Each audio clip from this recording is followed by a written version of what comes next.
Hello everyone, in this video I'm going to show a step-by-step tutorial on how to turn off two-factor authentication on Temu account. So first we're going to go to the Temu app. You guys can find it in the App Store or Play Store. Then next you're going to click on You. Then once you're here, you're going to click on Settings, found at the top right corner. Then again you're going to click on Account Security.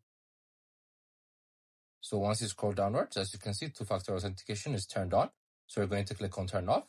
So now you're going to remove one layer of security, which is not recommended mostly. So you're going to click on Continue.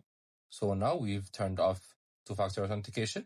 I usually don't recommend this option because it's going to remove an extra layer of security, as I've said. But if you guys want to turn it on, we have similar videos for it. Make sure to check it out. I hope you guys liked this video. Subscribe for more, like for more, share for more. I would see you again. Goodbye.